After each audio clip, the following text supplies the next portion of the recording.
Bonjour à toutes et à tous, bienvenue sur Arcotech, ici Nicolas. Aujourd'hui, je vous propose un peu de style en toute simplicité pour meubler cette future merveilleuse maison de campagne post-confinement parce que votre appartement urbain vous aura saoulé.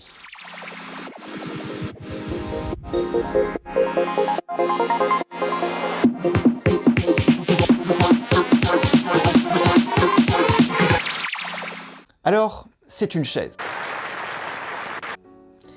Je dirais même que c'est une paire de chaises puisqu'il y en a deux, je ne vous en présente qu'une seule puisque l'autre est identique, et nous allons procéder tout de suite à une petite description pour trouver les caractéristiques de cette chaise. Donc, les pieds arrière sont en sabre, ou en queue de chien comme vous voulez, c'est une résurgence du style empire, et les pieds avant sont en crosse ou en cuisse de grenouille, parce que oui, à une époque on apprécie les métaphores animalières, donc c'est cet effet de courbe puis de contre-courbe qui se termine par un enroulement. Et on parle également d'un dossier en crosse, donc qui s'enroule vers l'arrière. On peut dire en gondole, qui épouse la forme du dos.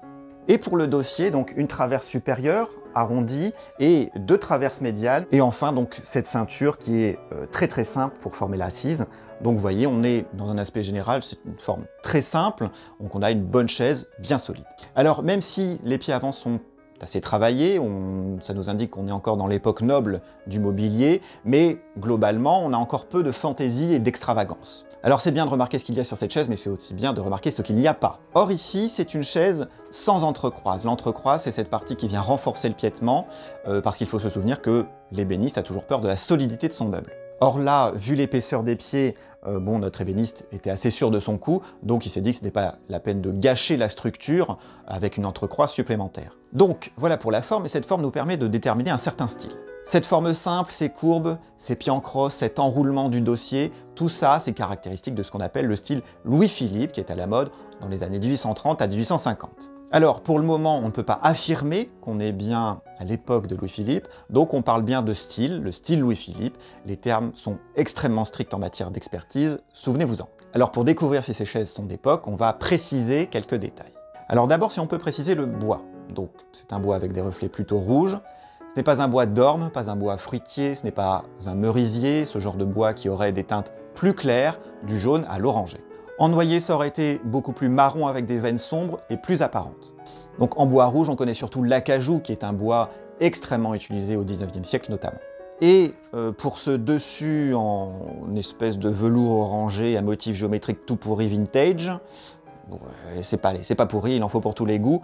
En tout cas, on est sûr que c'est pas d'époque. Là où ça va être plus intéressant, c'est quand on va déterminer les techniques d'assemblage de cette chaise, est-ce que ça nous permet de déterminer avec un peu plus de certitude l'époque? Alors, ne réfléchissez pas, la réponse est oui tout de suite. Ce que vous devez retenir, c'est que moins on trouvera de vis et plus on a de chances pour que l'objet soit ancien.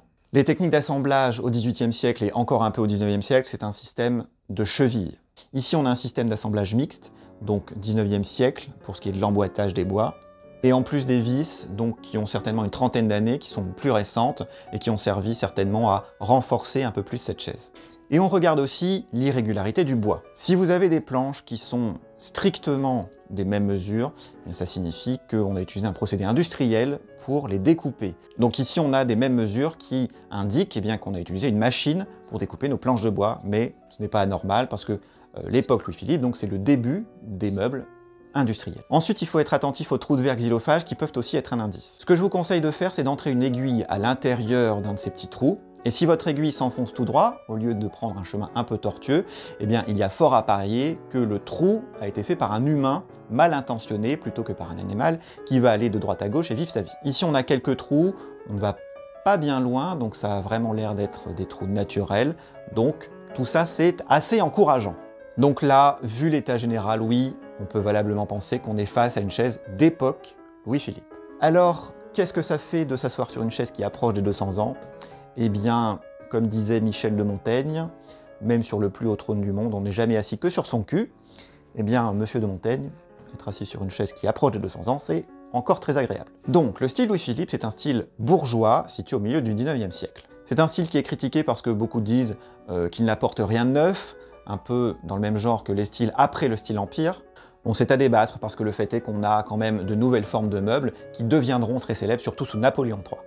Et puis en réalité, c'est un peu plus compliqué que ça, parce qu'il faut prendre en considération des données sociales et économiques, comme les arts industriels ou l'émergence d'un marché de l'art, des meubles anciens, des meubles de style ancien, donc tout ce qu'il faut pour donner naissance à l'éclectisme et aux meubles de néo-style. Bon, toujours est-il que le règne de Louis-Philippe s'étend de 1830 à 1848, et c'est ce qu'on appelle la monarchie de Juillet, donc qui est la dernière période de la Restauration. Mais bien que le roi n'y soit strictement pour rien dans l'influence de ce style, eh bien ce style aura quand même un certain succès, et il sera, du fait de sa simplicité, très reproduit et copié tout au long du XIXe siècle. Alors, le milieu du XIXe siècle, c'est le triomphe de la bourgeoisie. D'ailleurs, on appelle Louis-Philippe le roi bourgeois. Donc c'est une nouvelle haute société de financiers et d'industriels qui émerge. D'ailleurs, la production de meubles, à ce moment-là, devient une production de meubles en série, donc qui est caractérisée par une différence d'assemblage, ce qui nous permet de dater les meubles de cette époque. Alors, cette nouvelle bourgeoisie va très bien s'adapter, survivre au changement politique, la Seconde République, puis le Second Empire, après notre période du règne de Louis-Philippe. Alors le paradoxe, c'est que malgré cette nouvelle caste, eh bien, le style Louis-Philippe est un style qui progresse vers l'épuration.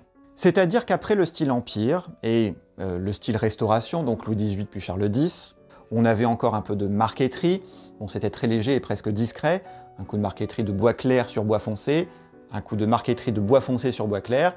Et bien sous Louis-Philippe, on continue cette tendance amenée par les styles de la Restauration et on progresse vers la disparition de l'ornement.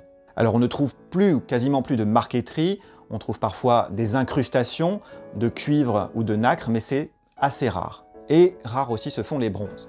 Alors on utilise encore des bois exotiques, comme ici donc l'acajou, donc c'est ce qu'on appelle de l'acajou de Cuba, ou bien de l'ébène ou encore de l'amaran. Mais ce qu'on va utiliser surtout, ce sont des bois locaux, donc comme le noyer, le merisier, le poirier noirci ou l'orme.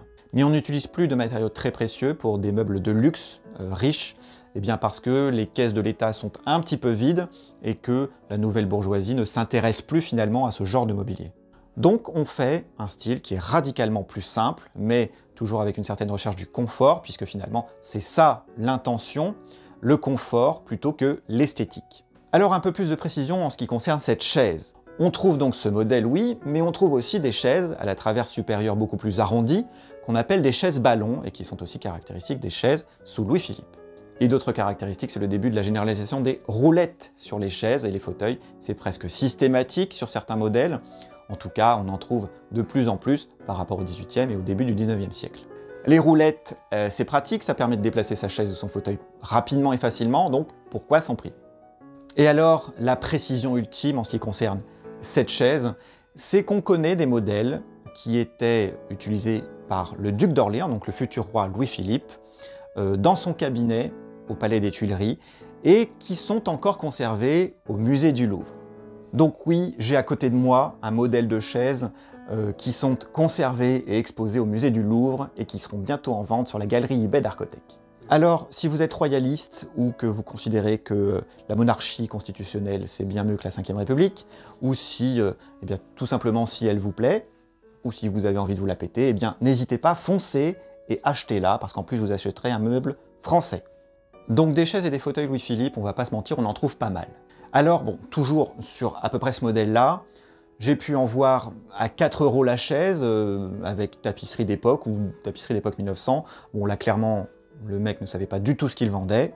Alors j'en ai vu aussi à 50 €, mais une chaise complètement déglinguée, donc là le prix était quand même abusé parce que la qualité n'y était pas du tout. Alors il y a aussi à 80 € sur des sites d'antiquité ou de vintage, à la Celency, ProAntique ou Antiquité en France, qui là sont des sites qui regroupent des antiquaires, qui sont des sites plutôt sérieux. Alors s'il y a une tapisserie 19e ou d'époque ou 1900, que la qualité y est, et ce n'est pas un faux évidemment, alors là oui, le prix est justifié. Donc toujours en parlant de ce modèle, hein, le bois, donc le type de bois et la qualité du bois a aussi une incidence sur le prix. Alors on trouve aussi des aberrations dans l'autre sens, c'est-à-dire que 200 € la paire de chaises repeinte en noir, non, clairement non, c'est-à-dire que déjà vous n'êtes pas des designers, vous n'avez aucun talent, donc non, faites pas ça. Et puis alors, le pire qu'on ait pu voir, c'est 250 € la chaise, en noyer. Non mais Là, on arrête. La chaise, déjà, dans cet état-là, c'est 30 à 60 euros.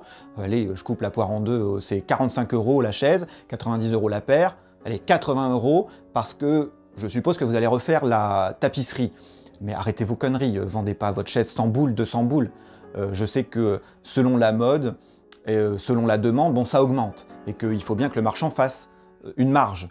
Mais un peu de bon sens quand même. Alors avec tout ça, on a vu que c'était une chaise qui était absolument caractéristique du style Louis-Philippe. Alors on a vu que c'était une paire de chaises d'époque, on a vu que c'était une paire de chaises célèbres, puisque référencées aux Tuileries et dont certains modèles sont exposés actuellement au Louvre. Donc faites-vous plaisir pour vous sentir un peu comme Louis-Philippe dans son bureau aux Tuileries et offrez-vous cette paire de chaises. Voilà, merci d'avoir regardé cette vidéo, j'espère vraiment qu'elle vous aura plu. N'hésitez pas à commenter, proposer, partager, vous abonner. Et je vous dis à très bientôt sur Arcotech.